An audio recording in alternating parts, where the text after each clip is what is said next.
You're listening to Alternative Future Radio, home of the weird, resting place of the paranormal. Will take you to the furthest reaches of the galaxy and beyond. Strange phenomena, aliens, psychics, cryptozoology, conspiracy, holistic health, and UFOs. Alternative Future Radio, where spooky just got weird. Good morning, everyone, and welcome to the Out There Hour with Basil and Mark. Today, we're going to venture beyond the furthest reaches of the galaxy. Or Maryland. We'll go either way. The Out There Hour on Alternative Future Radio. The Out There Hour with Basil and Mark. www.alternativefutureradio.com. Yay!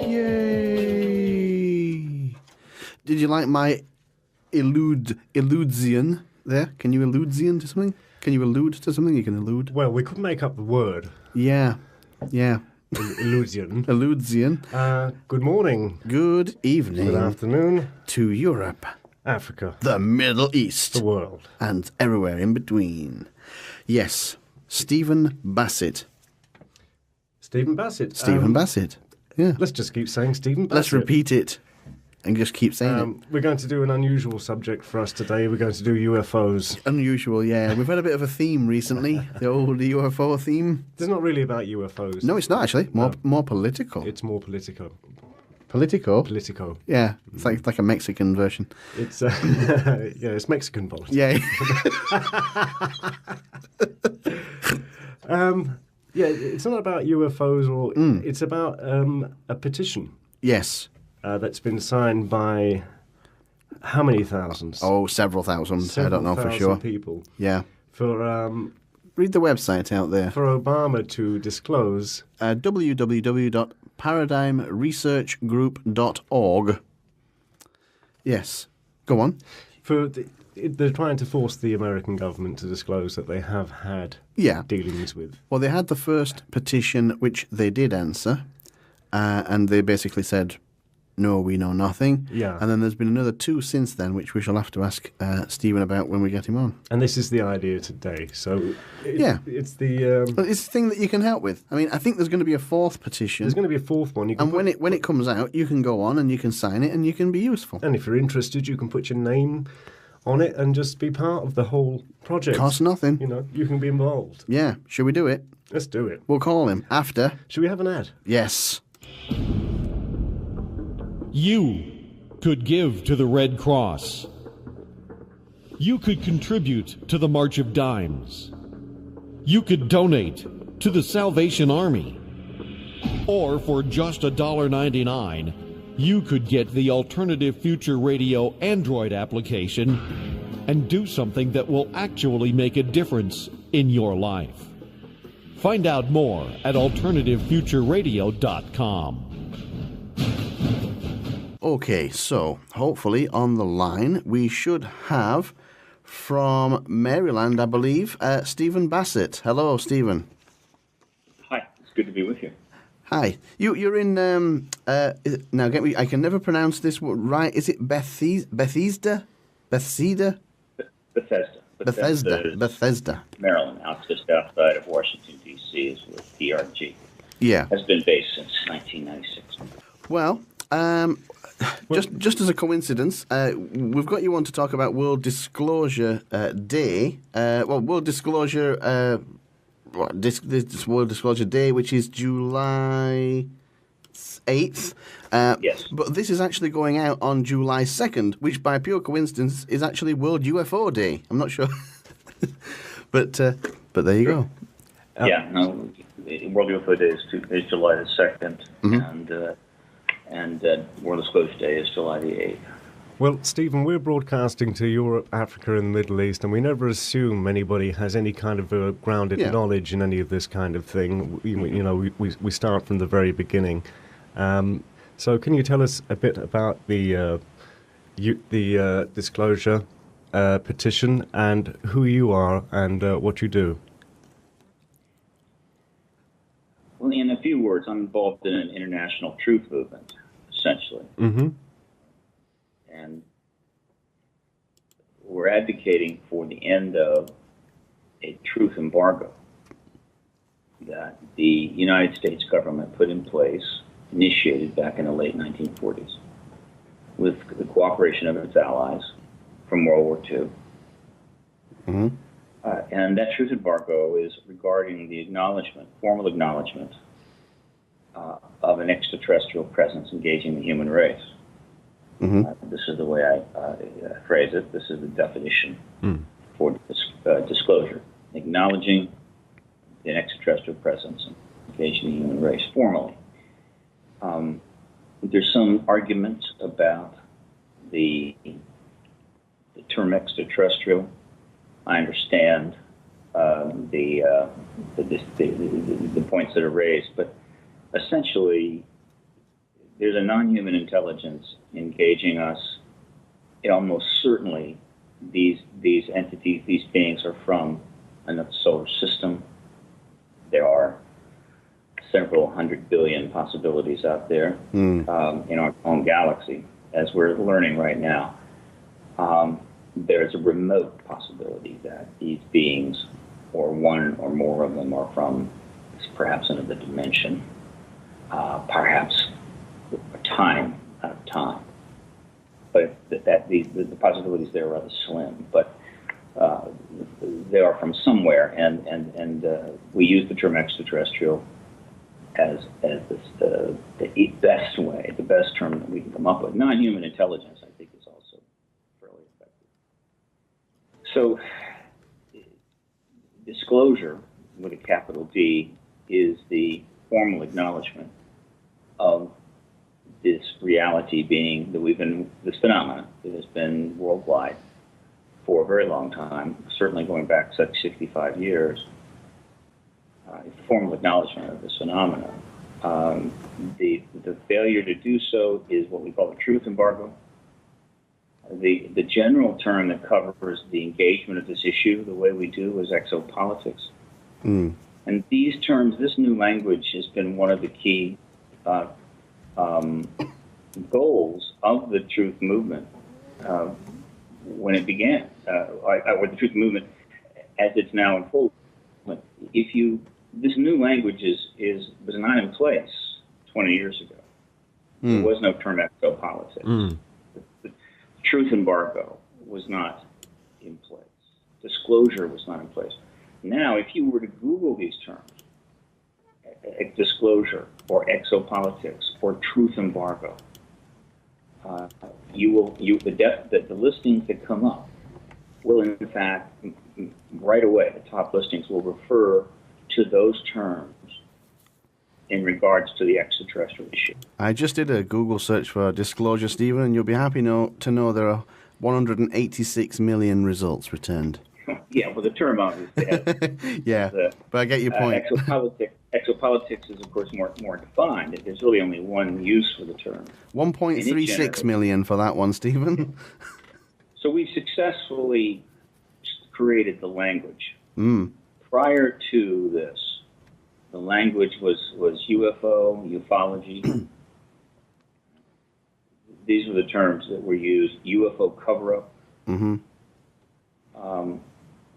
And those terms are outdated. They do not reflect the nature of this movement, and they do not properly cover what's been going on.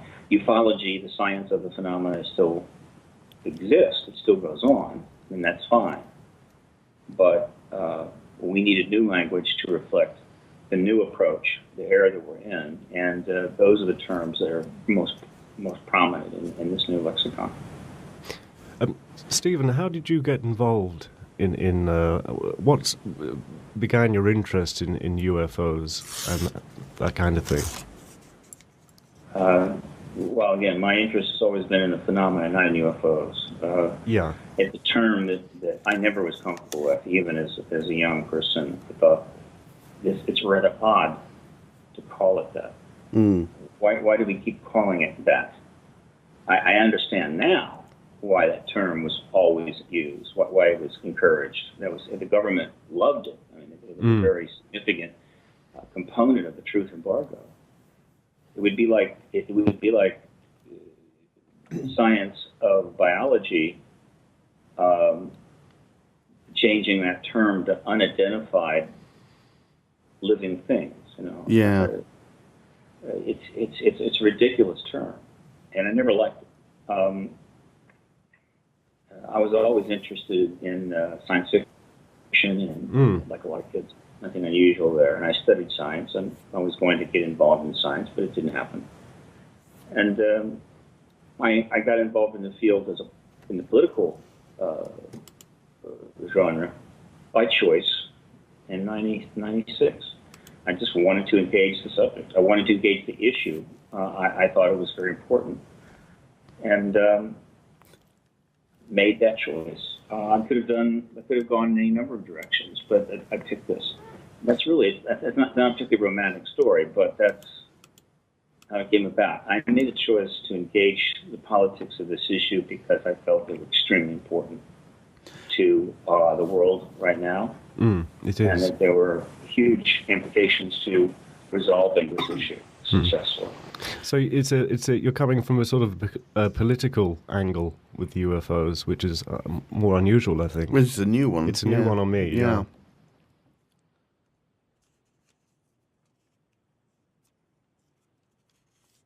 Do we still have you there, Stephen? Can you hear us? Well, yeah. It's not that the people weren't engaging the government on this, going all the way back to the 50s. It's not that there hasn't been some political engagement, but not enough, not much, and not structured. And that was important. The truth embargo did not want that. They didn't want that. They were more than happy to see people looking at the sky and reporting sightings forever. Yeah. The last thing they wanted is to be challenged on the very policy itself. I mean, the term even UFO, I know what you're saying, it's almost discredited, isn't it? It's like a conspiracy theory. Not almost. Yeah. It is discredited. Yeah. It was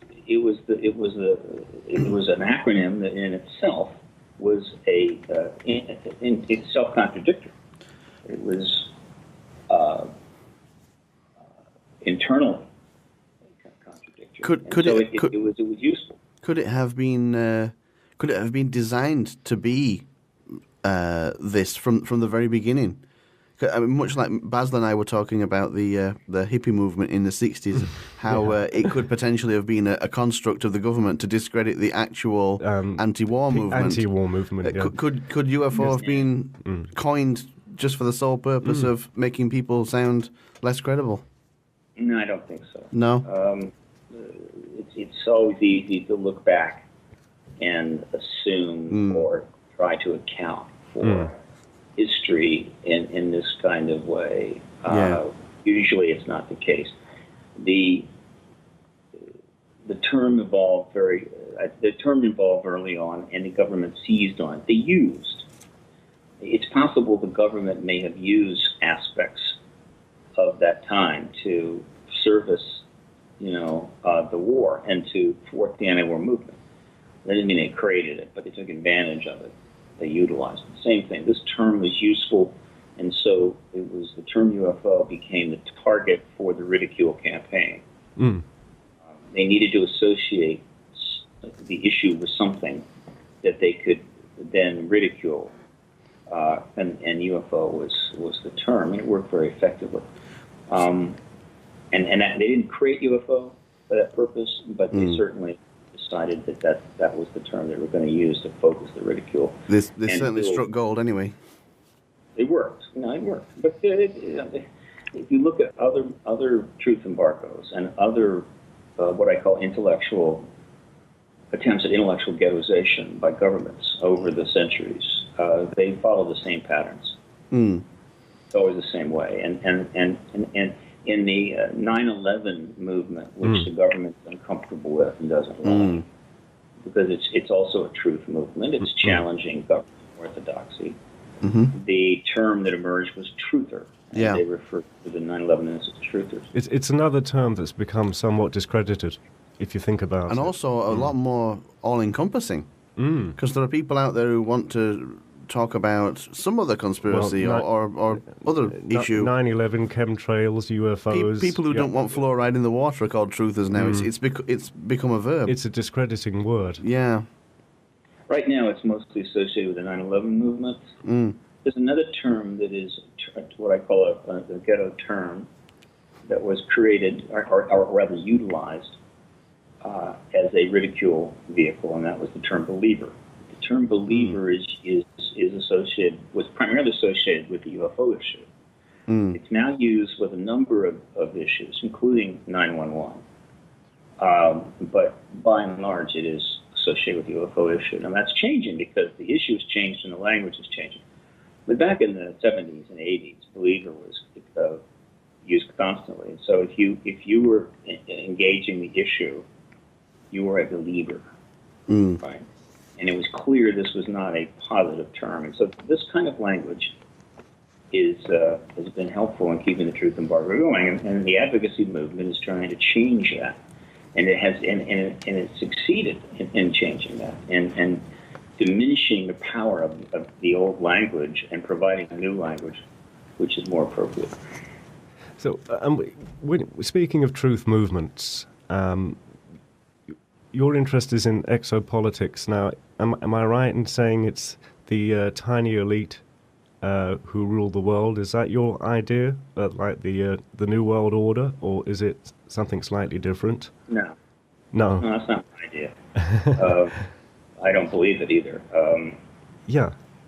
There is always a ruling class in every society, always has been.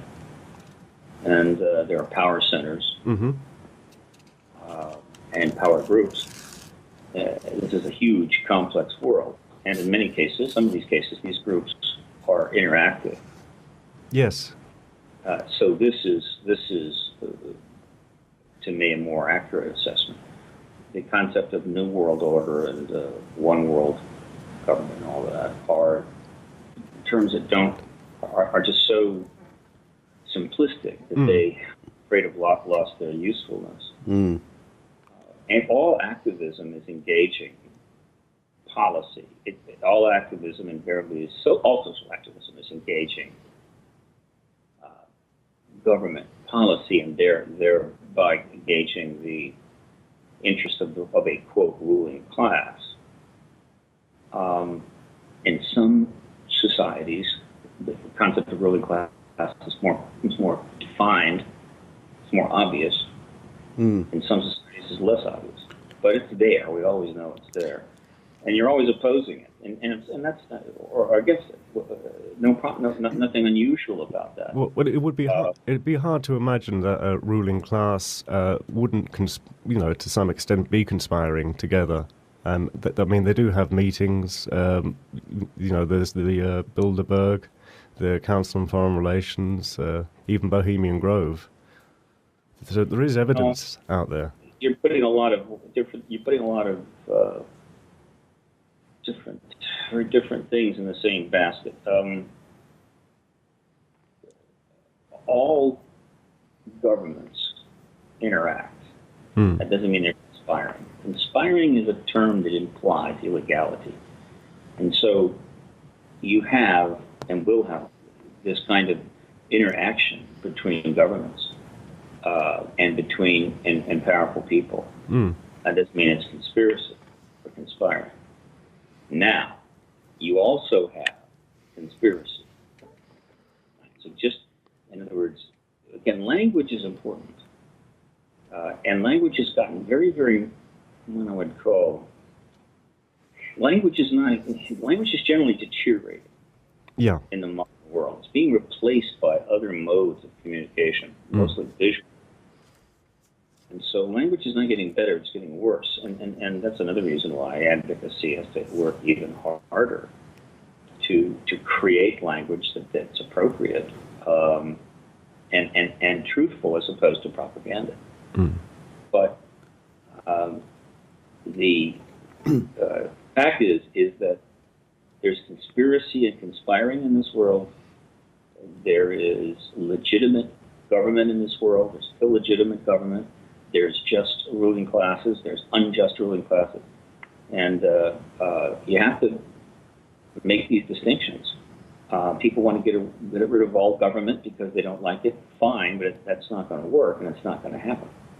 There are people that want to label any effort by governments to essentially to run, to govern as conspiracy and bad. This is not going to work either. So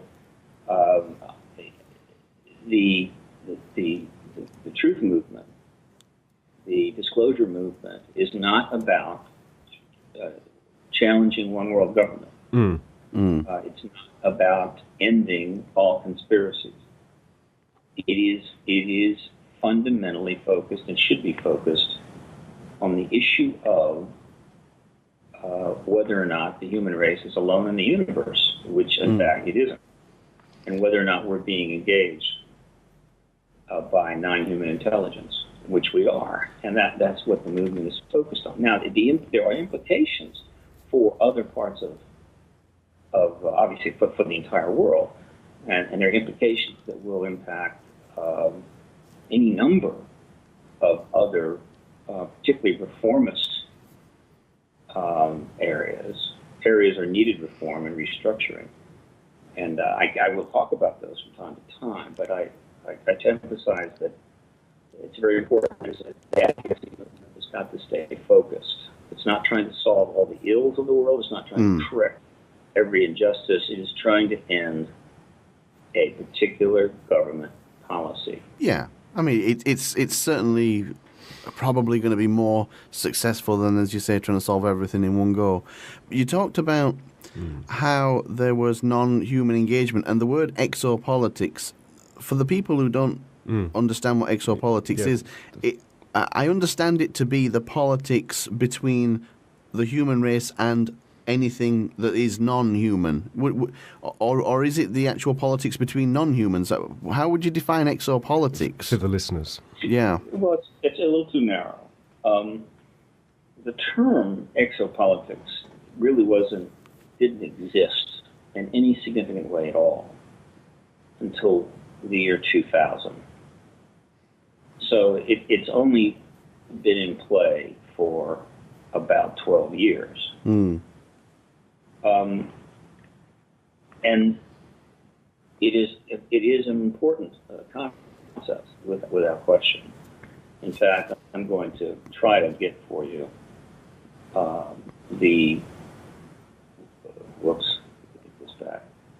there is a definition which was put up on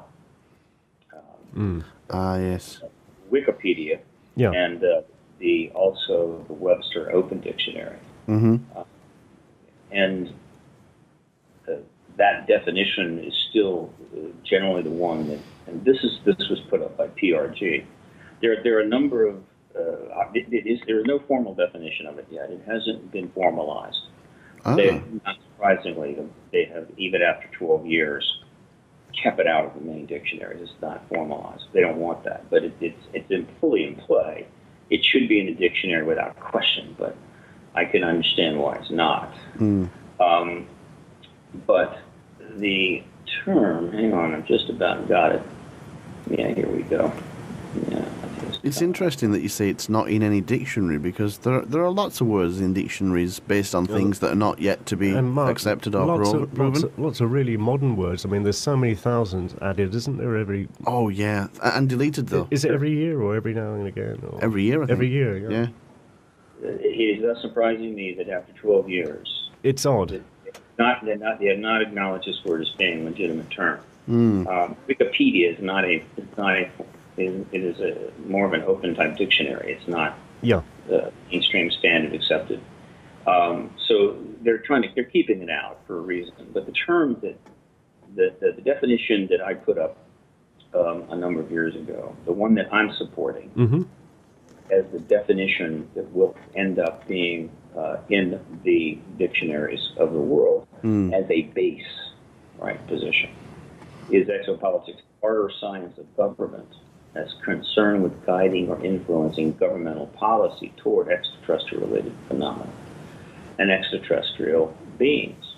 Exopolitical actions and practices or policies the exopolitical opinions or sympathies of a person, total complex of relations between the human race and non-human intelligent being.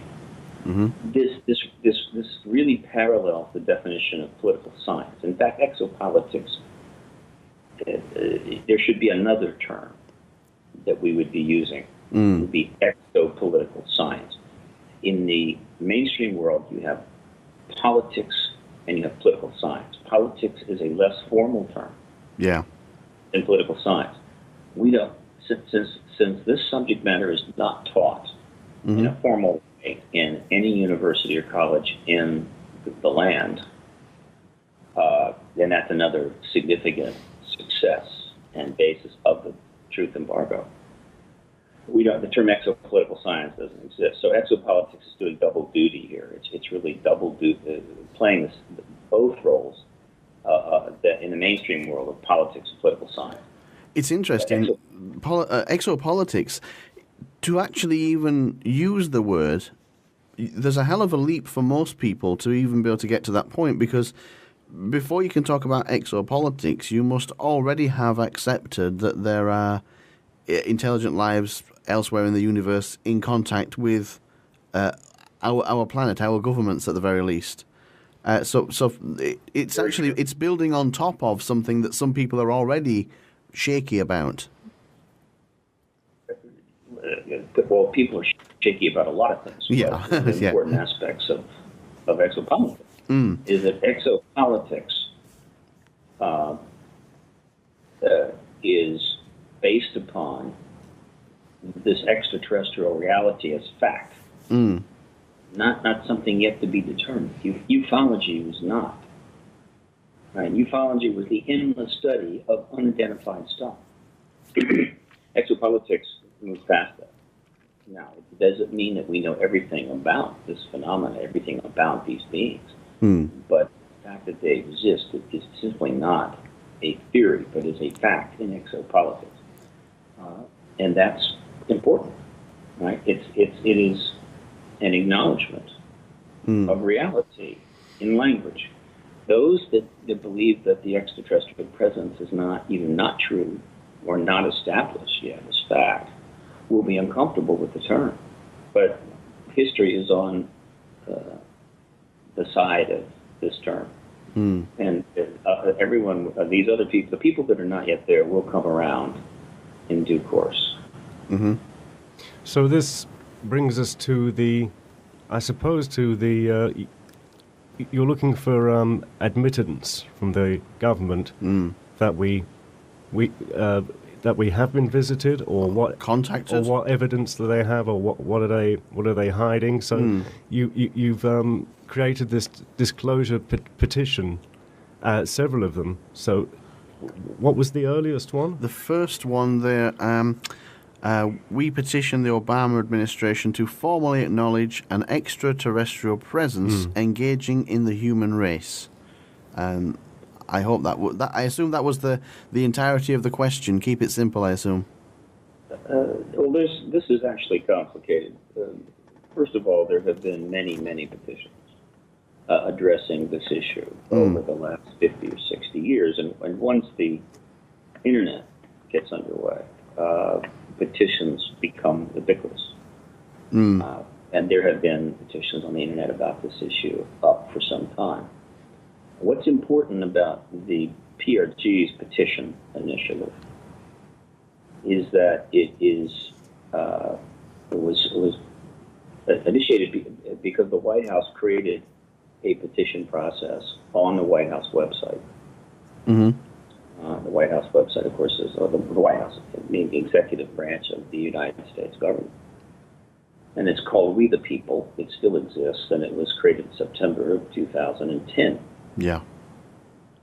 And the Paradigm Research Group saw the value of that opportunity and made sure that one of the very first petitions was the one that you just read. We petitioned the Obama administration to ask, that is the third one, let me go, We petition the Obama administration to formally acknowledge an extraterrestrial presence engaging the human race. Disclosure. Right. That is it's, and so this came to be called Disclosure Petition 1, and then there were 2 more. Yeah. Just before you go on to those ones, what reply did you get to the first one? I imagine people are going to want to know. Well, of course. This is why this particular process is very important, in that this was just not a petition parked on some website somewhere that somebody just wants to get a bunch of signatures for. This was part of a White House-initiated project. Yeah, they had a project where if you got enough signatories, they were mandated to answer it. They have a similar thing, I think, in England. Yes.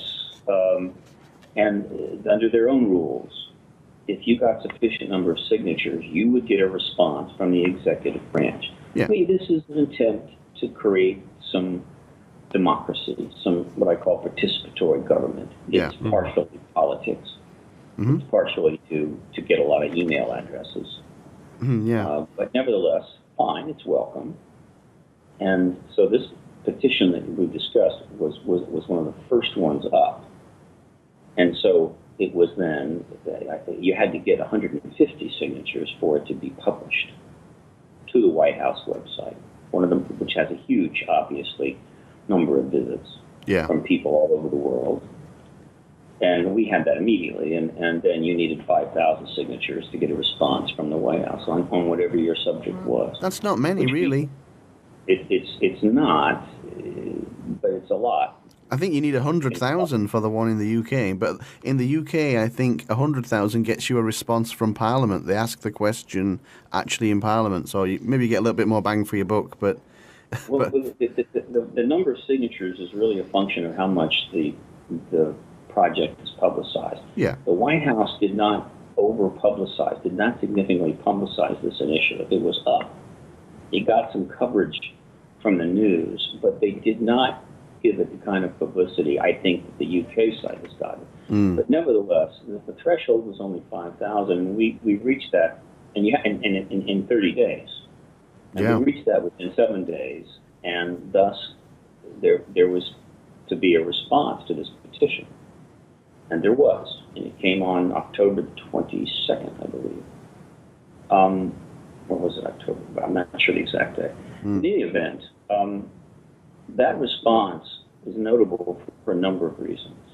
First of all, it's notable because it's the first time in the modern era of the ET phenomenon that the executive branch of the U.S. government has put a position in writing on this.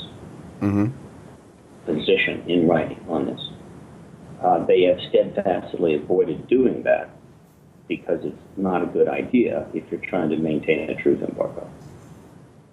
So, for whatever reason, this White House created this project. The project allowed us to put them in a position where they had to respond, though they could have refused. Under their own rules, they could have refused to respond, but they had to give them a reason. But they responded, and that response came in mid-October. And so it was notable because it was the first time that the executive branch of the U.S. government has put a position in writing. Secondly, it was notable because it's false. It's profoundly false. Let me just read you the key section. It's not long. It's only about 9 paragraphs. Okay. But the key section is this, and it was written by a staffer within the White House's Office of Science and Technology Policy.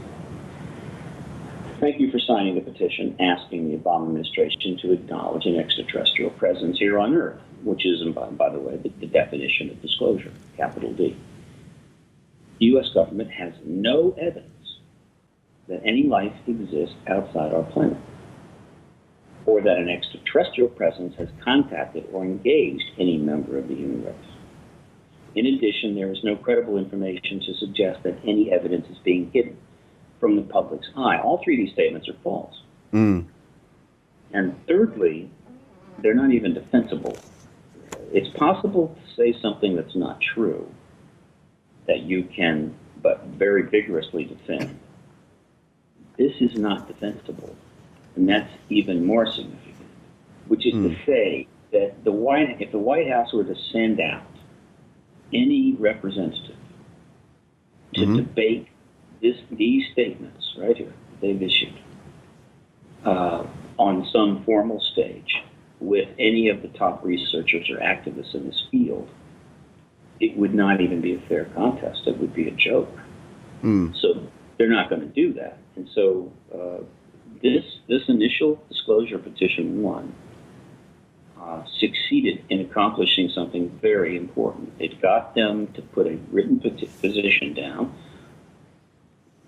that's not true and not defensible, and thus we have a stationary target we can go after and put even more pressure on the executive branch U.S. government on this issue. So it was highly successful. Within a few days after this first disclosure petition achieved the 5,000 signature threshold, right, it ultimately got 12,000 signatures. They raised the thresholds from 5,000 to 25,000. Oh. Interesting. And when they did that, the number of petitions that were being submitted dropped off by about 90%. Yeah. The number of petitions that succeeded getting a White House response dropped off by 90%. And the whole project is kind of now just limping along. That, coupled with the fact that the White House did not significantly promote this project, has essentially gutted it. I think the total number of responses now to petitions that were generated is 76. The number of petitions that were submitted in the first 30 days was something in the range of 20,000. Wow. I think the number of petitions that have been sent in the last 30 days is probably in the hundreds. I imagine that a lot of those first and early ones would have been very minor interest to the general population. One would assume that's why they is that why they raised the bar a little bit? No. The reason they raised the barrier was, one, there was so much interest in the project and so many thousands of petitions were being submitted that they realized, my God, we may have to respond to thousands of public. My God, we may have to do some work. But I think also somebody somewhere probably realized, we have screwed up here. We've made a mistake. We have given the disclosure movement this opportunity to put us in a position where we have to respond to the fundamental ET question. Yeah. And they realized, boy, that was a mistake. And if they've done one, they'll do others. And so I think this particularly helped to raise that 25,000. Now, we've submitted 2 more disclosure petitions. Yeah, go on to the second one there. The Rockefeller Initiative. That will perk up the ears of all the, new definition truthers anyway. Again, we're getting into some deep stuff. This is not simple, it's complicated stuff. But, the 2 more petitions have been submitted since the 25,000 signature threshold was set. Neither one of these was able to achieve 25,000 signatures, so they did not get a response. However, under the rules, both petitions were published and were on the White House website for 30 days. Yeah. The first petition, by the way, because it did get a response, is still up on the White House website. Of course, yeah. Right? And has been up, by the way, I said 2010, it was 2011, has been up since September 2011. It's been up for almost 7 months. And so it will remain up as long as the We the People project is underway. So the next 2 petitions were designed to challenge, first, the statement, the White House statement that was issued in response to the first one. And the second petition was the Rockefeller Initiative petition. We petitioned the Obama administration to immediately investigate UFO ET disclosure efforts during the Clinton administration. The Rockefeller Initiative. You're allowed 120 characters. Right. To title your petition. and that is the title. And then you're allowed, I think, 800 characters to add additional information. So in other words, you have a very confined frame for this. The rest of the information is also important. It's critical. Disclosure Petition 2, the Rockefeller Initiative. The Obama administration has formally stated the U.S. government has no evidence that any life exists outside our planet or that an extraterrestrial presence has contacted or engaged any member of the human race. That's a direct quote from the position statement they gave. If true, what was Clinton's Office of Science and Technology Policy investigating from March 1993 to October 1996 in concert with billionaire Clinton friend Lawrence Rockefeller? Those who knew and have not spoken publicly of this initiative include President Bill Clinton, Secretary of State Hillary Clinton, Obama Transition Chairman John Podesta, Secretary of Defense Leon Panetta, Vice President Al Gore, and Governor Bill Richardson. Confirming documents. And there's two links to documents and information on the internet confirming the Rockefeller Initiative. And I can assure you, those people did not want their names associated with this issue. Parked on the White House website, which is exactly where it was parked for 30 days last year. I have to ask, what were they investigating to the best of your research? They were investigating the extraterrestrial issue. Right. Lawrence Rockefeller wanted President Clinton to end the truth embargo. He wanted all of the documents, all of the UFO documents, quote, they would have been called UFO documents then, released to the American people. He wanted amnesty for people inside government who would come forward with information about this, who might otherwise have legal problems based upon national security hopes that they may have. Obviously, if the initiative succeeded, Bill Clinton would have been the disclosure president. This was a big deal, and of course, under the truth embargo, the American media absolutely wouldn't touch it. They would not write this story. They would not cover this story. Even later on, when we supplied them the documents that confirmed this, they wouldn't cover the story. So are you saying that Clinton was in favor of disclosure? No. We don't know his position on this because he's never said a word about it. But we know that it happened because Canadian researcher Grant Cameron, his website is presidentialufo.com, put in a comprehensive Freedom of Information Act request back in 1999-2000, and he put this in with respect to the Office of Science and Technology Policy, and he got about 1,000 pages of documents. Interestingly enough, were released to him unredacted. I don't think there's almost not a single redaction. Boy, but there might be a couple, but almost very little, just a couple of minor redactions. Very unusual.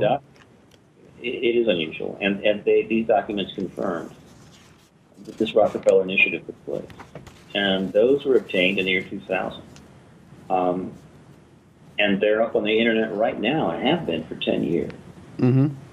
You've got some of those on your own website, haven't you? I think I saw links to paradigmresearchgroup.org. There's loads of Clinton memos and letters and things there.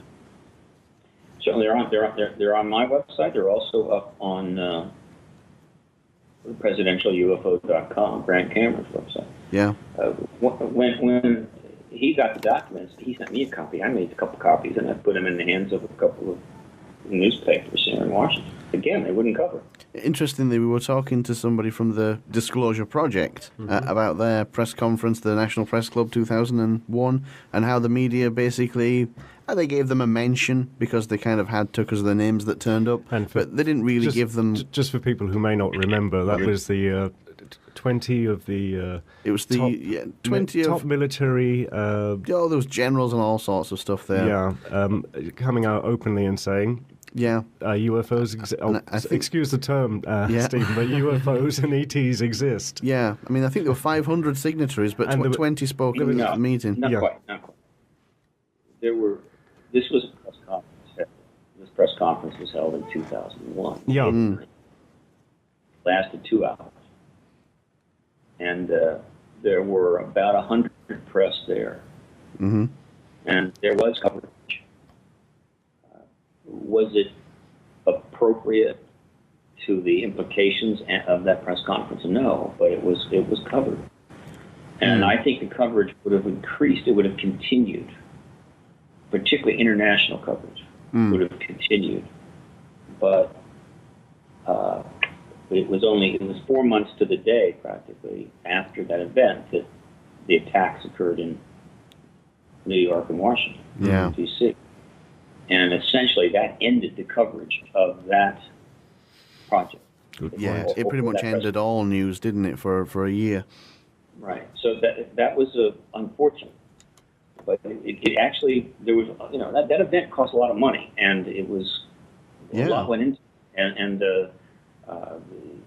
the information was given to the media. In fact, a lot of media received the 4-hour tape that was a condensed record of several hundred hours of interviews. About 75 witnesses that had agreed to go on camera. Mm-hmm. So, and if you go to the disclosureproject.org website, you can see some of this testimony. You can certainly get the tape, and you can read some of the testimony in various summary forms. It's been up there for now 11 years. Yeah. So as you can see, around the year 2000, a lot was going on. You had the Cometa report issued in late 1999 by a high-level non-governmental organization in France called the Cometa Committee. Mm-hmm. You had the release of the Rockefeller Initiative documents to Grant Cameron. Of course, you had the 2001 press conference.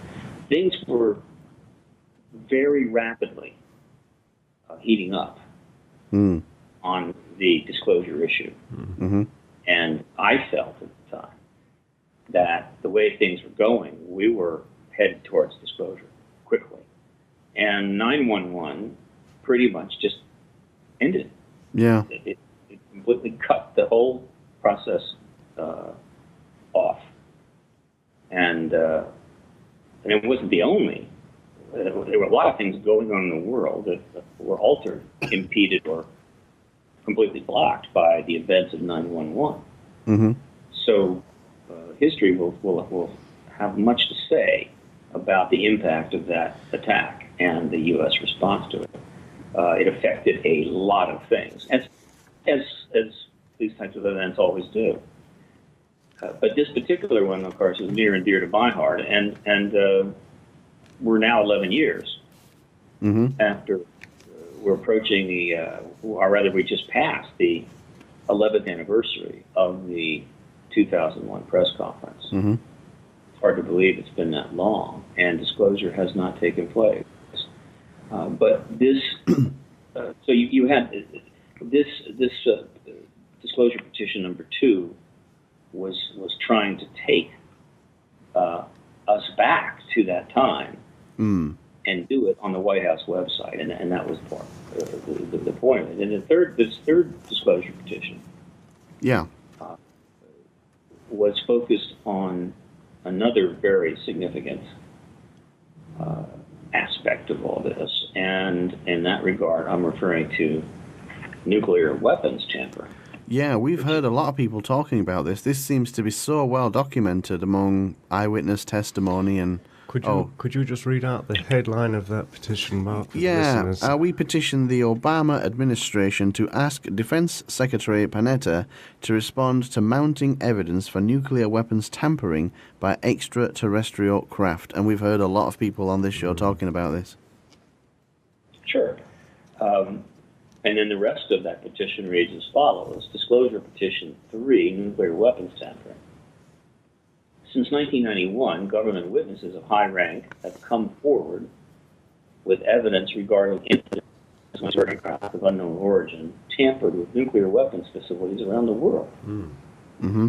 Despite extensive media coverage of these emerging testimonies since the fall of 2010, these testimonies have been around for a lot longer than that, but they've become more coalesced in 2010. The Obama administration has made no comment whatsoever regarding the evidence and the national security implications. Secretary of Defense Leon Panetta, who was chief of staff to President Clinton during the Rockefeller Initiative, see the tie-in, should respond to these testimonies. And then there's 3 websites or web addresses there. Yep.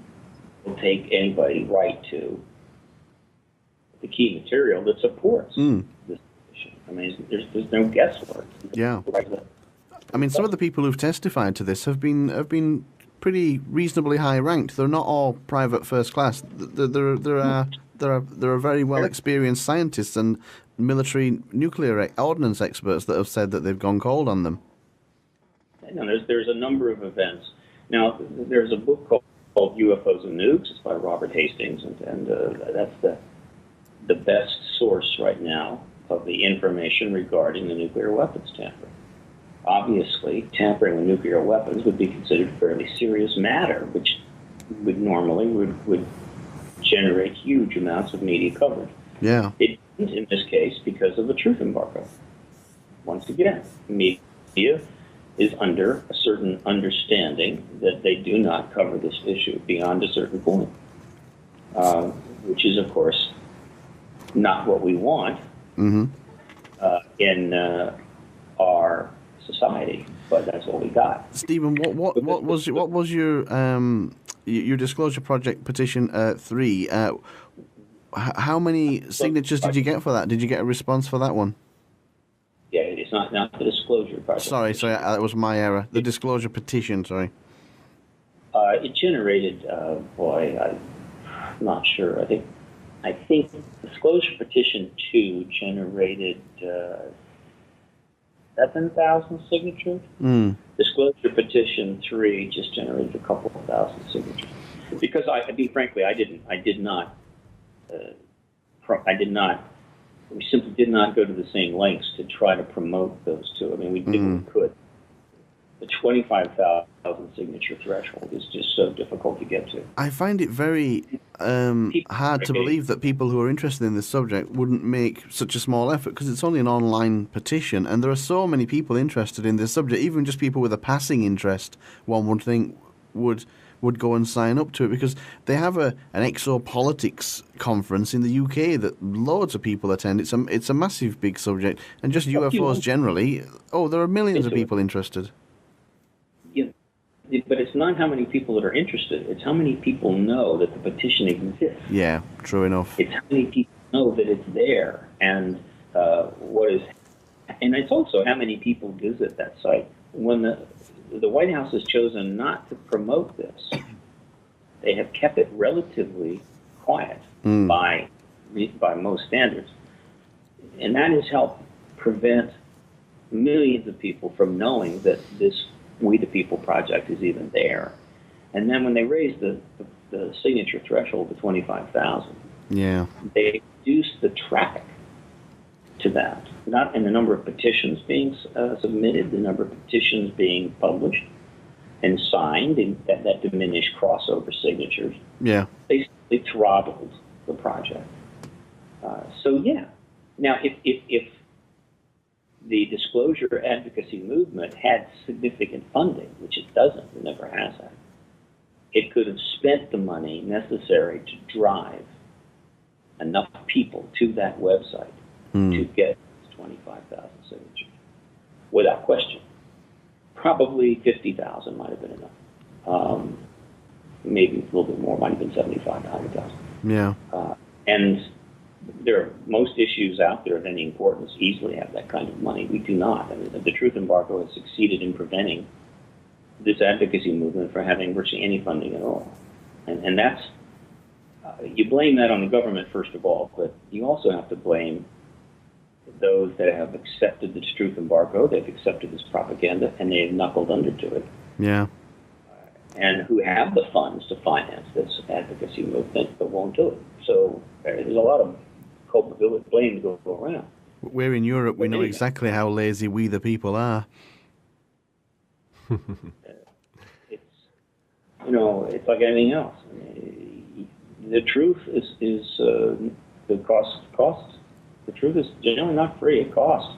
Lies get free, but the truth, no, you have to pay for it. Yeah. So, Stephen, what's the next step for you? What does the future hold for you? Right now, we're going through a lull, without question. The amount of media coverage on this issue has fallen off 50% around the world. I track it. Now, when I even rephrase this, the amount of mainstream media coverage has fallen off.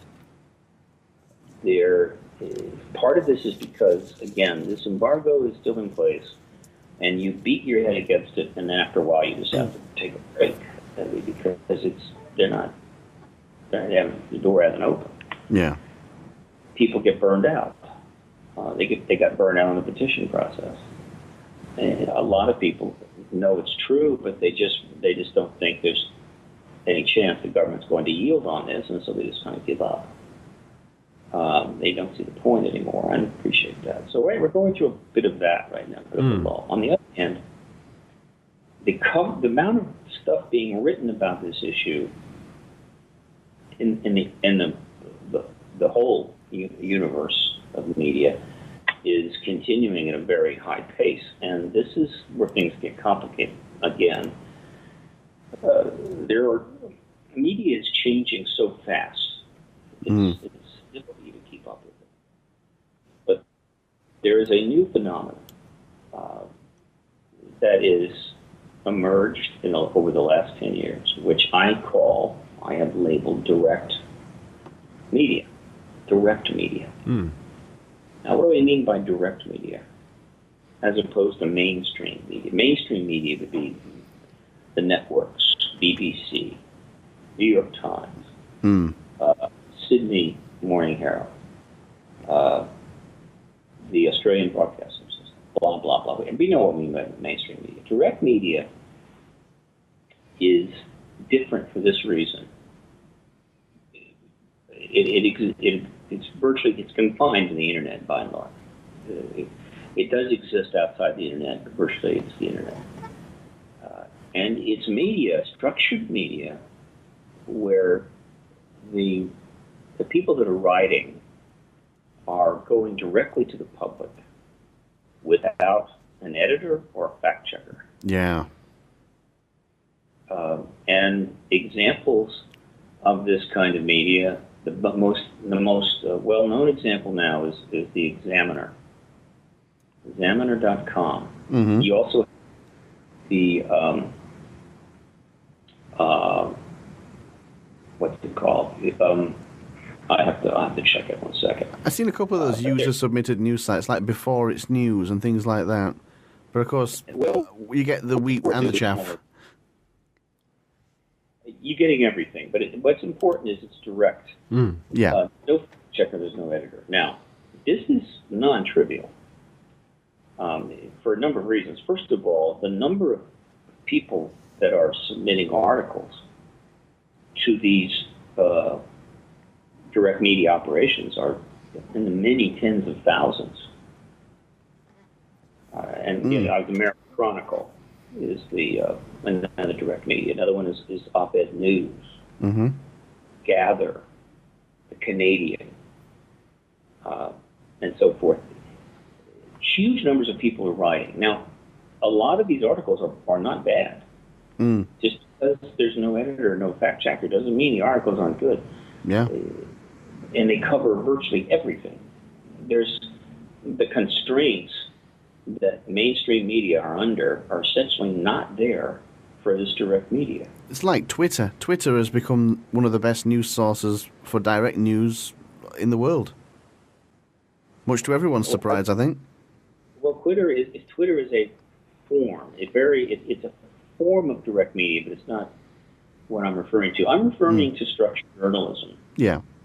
Now, not social sites. I mean, the social websites are huge and exchange vast amounts of information. Well, that's a no question. That's a reality as well. And there's huge amounts in the social media world that deal with the ET issue. But I'm focused on this direct journalism, where you have a structured organization, the Examiner, American Chronicle, Gather, the Canadian, and for all intents and purposes, they're operating like a mainstream journalism website, except that, again, you have citizen articles being written. In many cases, there's no money changing hands. There's no editor. There's no fact check. As a result, they're able to generate huge numbers of articles on any subject. And so nothing is virtually off limits. And not surprisingly, these direct media sites have embraced the ET issue and are generating thousands of articles. Mm-hmm. What's happened in the last few years, the number of articles in these sites on the ET issue is increased. And I think what's happened now is because so many articles are being generated in these direct media operations, the mainstream media is kind of dropping back, saying, look, these operations are covering this subject. Yeah. We don't necessarily need to as much. They kind of handed it off. You would think the opposite would be true, whereby they'd be embarrassed into covering it because everybody but them was talking about it, like the elephant in the room, maybe. You would, but the opposite seems to be true. Well, it's more complicated than that. The mainstream media has been covering the issue in much greater numbers over the last 10 years. But it did fall off recently, and I think one of the reasons is the rise of the direct media coverage. But the direct media coverage, if you were to read it, a lot of it's completely over the top. It goes the other way. Yeah. It's aggressive and gets into such advanced, I guess you could say, theorizing and a lot of unsupported stuff about this issue. It's true. That it supports the truth embargo because it's just not believable. The mainstream media underreports, the direct media over-quote reports. And that's just the way it is. I mean, that's the reality of it. It's not ideal, but direct media is playing a role here, and it's getting a lot of information, and unfortunately, information is not vetted properly. It's not sufficiently vetted, and that undermines a lot of its value. The mainstream media, on the other hand, produces more vetted material under stricter rules, but because the mainstream media is becoming co-opted by corporate ownership, and because it's really the mainstream media is falling down on its job by not doing enough. It's losing credibility with the people that way. Media loses credibility by trying to do too much. So between the two, if you could draw a median line down the middle of all of the coverage that's going on, you have more than enough to blow this issue out completely, get it and trigger disclosure. But the way it's happening, unfolding, it doesn't work that way. And ultimately, I do not think the direct media operations are capable of ending the truth embargo based upon their coverage. It may be that something that happens in the direct media may set fire to the issue in some way and trigger mainstream media engagement that would end the truth embargo. Won't rule that out. But again, this is very complicated stuff. And most people, most of your listeners probably don't understand this. They're not even aware of this now. But if you go on the internet, it's easy to find it. It's easy to figure out and see about this new direct media reality. I haven't written about it more. I probably should. But I am very aware of it and following it. And the implications for the UFO ET issue probably as great as any issue out there. Stephen, we could probably talk about this all night, but you're probably, I imagine, relatively keen to go to bed. Thank you for staying up so late. Please plug your websites there. I've got a list of them here on your show profile, but do give whatever you can, because I know that there was talk of you working on petition number 4. I don't think it's ready yet, but when it does, do let us know, and we shall plug it as much as we can. Well, ParadigmResearchGroup.org is the home hub site for everything that Paradigm Research Group is doing, and you can find links from there to everything that we've been talking about, including the World Disclosure Day. There is a direct website, worlddisclosureday.org. We're over 5,000 endorsements right now, and we're going to continue to get endorsements for World Disclosure Day. Yep. There's also disclosurepetition.info, where you can follow the history of the first 3 disclosure petitions and when it finally gets submitted. There is a website where we encourage people to write the White House press corps, the journalists that cover the White House. Every day go to that briefing room that you see on C-SPAN. That's factsonwashington.org. You can see how you can contact them and basically encourage them to do their job. So these are some of the websites that are in play, but these are all projects of Paradigm Research Group, and you can also find links at ParadigmResearchGroup.org to other projects that are going on as part of the overall disclosure movement. This truth advocacy movement is underway. Fantastic. Thanks so much for staying up so late for us, Stephen. We really appreciate that, and we appreciate you coming on and telling us all this great information. Happy to do it, and if you want to do another show sometime, let me know. But this is actually not that late for me. I'm afraid my hours, this is normal. Oh, good. Okay. Brilliant. Oh, I hate to keep you up. Well, thanks a million, Stephen. We would love to talk to you again, especially on the direct journalism thing as a subject all on its own. It is indeed, yeah. Very good. All right, my pleasure. Okay, thank you very much, God bless, Stephen. Thanks, you. Stephen. And thanks to everybody listening today on the Out There Hour at Alternative Future Radio. Thank you, everybody. We will be back with another show sometime soon.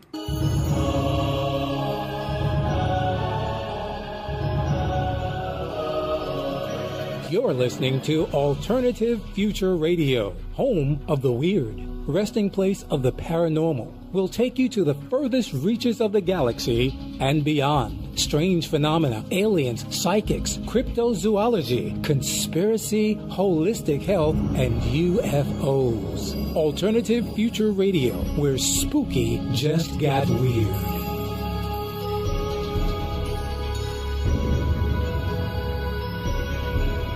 Years ago, there was no term exopolitics. The truth embargo was not in place. Disclosure was not in place.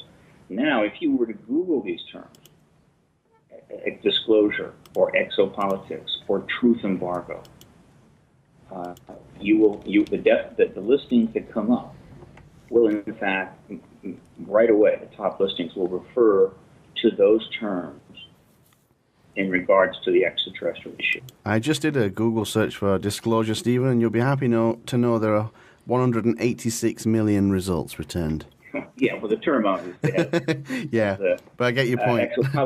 Exopolitics is, of course, more defined. There's really only one use for the term. 1.36 million for that one, Stephen. So we successfully created the language. Prior to this, the language was UFO, ufology. These were the terms that were used. UFO cover-up.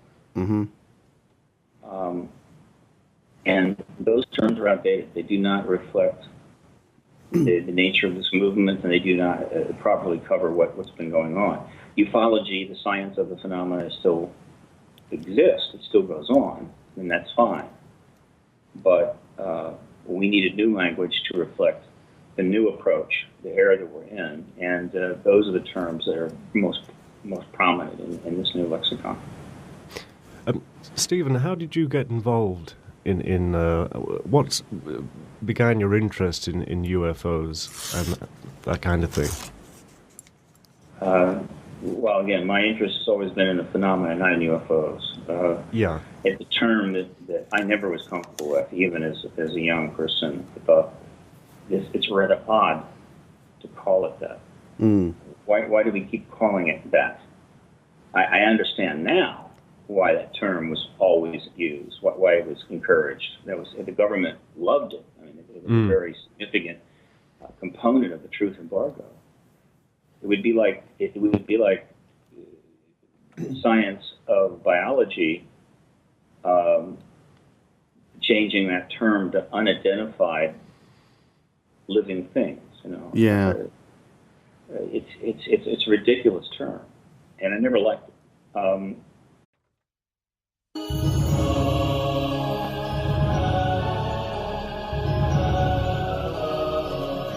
You're listening to Alternative Future Radio, home of the weird, resting place of the paranormal. Will take you to the furthest reaches of the galaxy and beyond. Strange phenomena, aliens, psychics, cryptozoology, conspiracy, holistic health, and UFOs. Alternative Future Radio, where spooky just got weird. Good morning, everyone, and welcome to the Out There Hour with Basil and Mark. Today, we're going to venture beyond the furthest reaches of the galaxy. Or Maryland. We'll go either way. The Out There Hour on Alternative Future Radio. The Out There Hour with Basil and Mark. www.alternativefutureradio.com. Yay! Did you like my illusion there? Can you illusion to something? Can you allude to something? You can allude. Well, we couldn't make up the word. Yeah. Illusion. Illusion.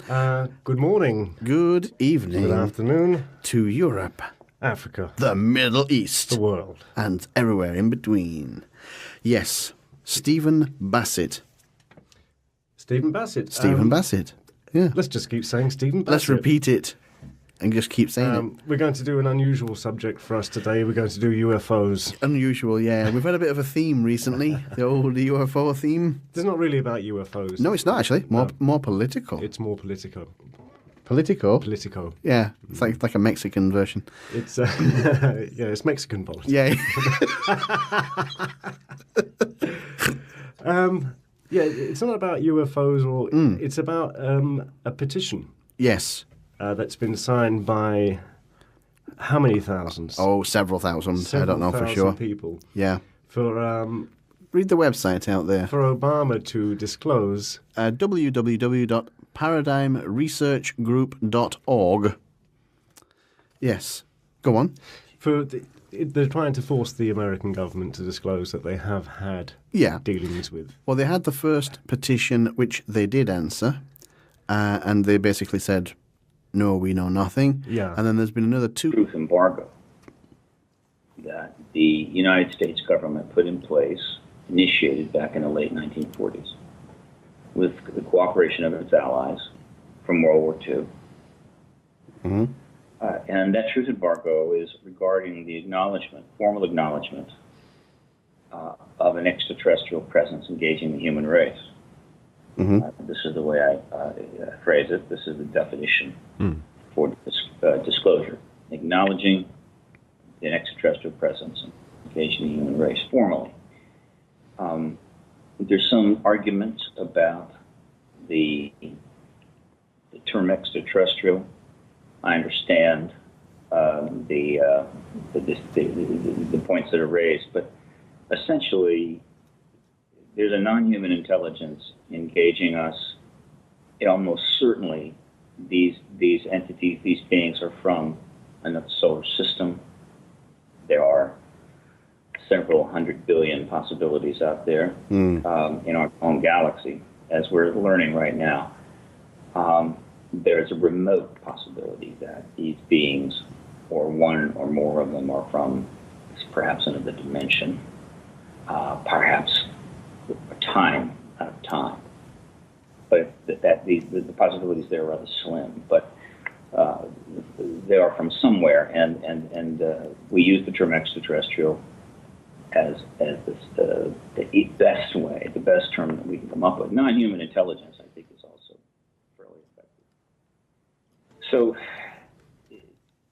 disclosure with a capital D is the formal acknowledgement of this reality being that this phenomena that has been worldwide for a very long time, certainly going back 65 years.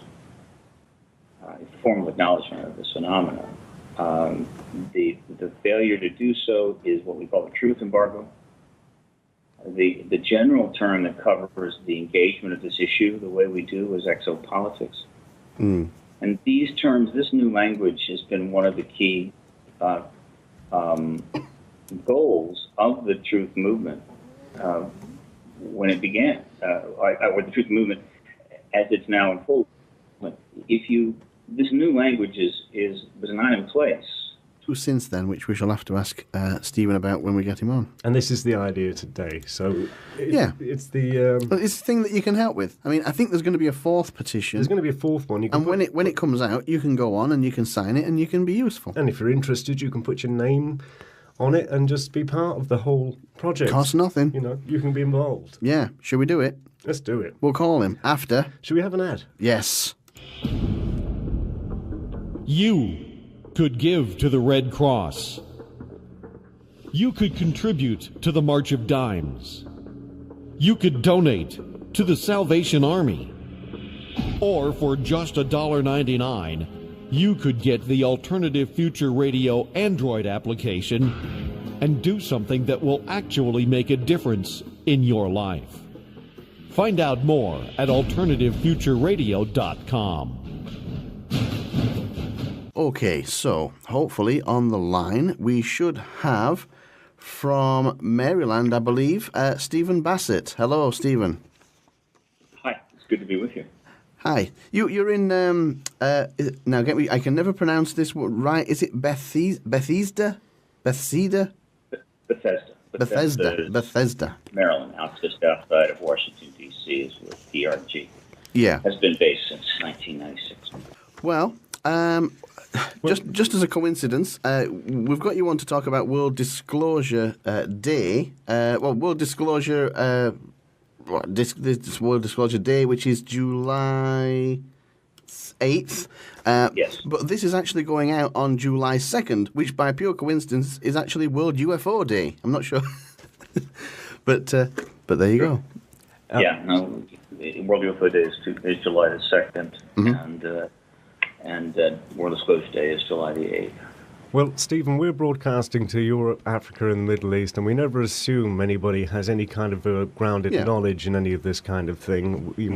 We start from the very beginning.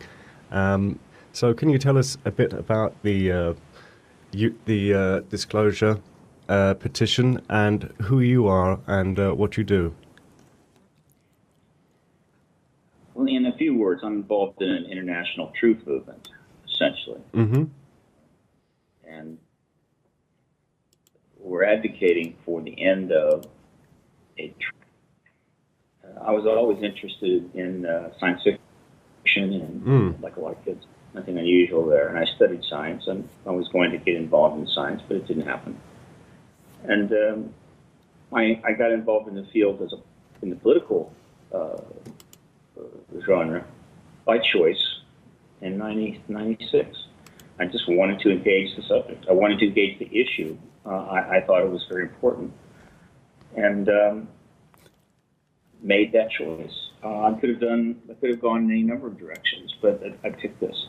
That's not a particularly romantic story, but that's how it came about. I made a choice to engage the politics of this issue because I felt it was extremely important to the world right now.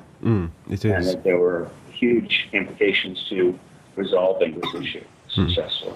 So you're coming from a sort of political angle with UFOs, which is more unusual, I think. Which is a new one. It's a new one on me. Yeah.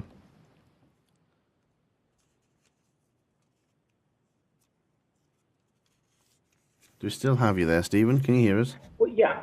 it's not that people weren't engaging the government on this, going all the way back to the 50s. It's not that there hasn't been some political engagement, but not enough, not much, and not structured. And that was important. The truth embargo did not want that. They didn't want that. They were more than happy to see people looking at the sky and reporting sightings forever. Yeah. The last thing they wanted is to be challenged on the very policy itself. I mean, the term even UFO, I know what you're saying, it's almost discredited, isn't it? It's like a conspiracy theory. Not almost. Yeah. It is discredited. Yeah. It was an acronym that in itself was it's self-contradictory. It was internally contradictory. It was useful. Could it have been designed to be this from the very beginning? I mean, much like Basil and I were talking about the hippie movement in the 60s, how it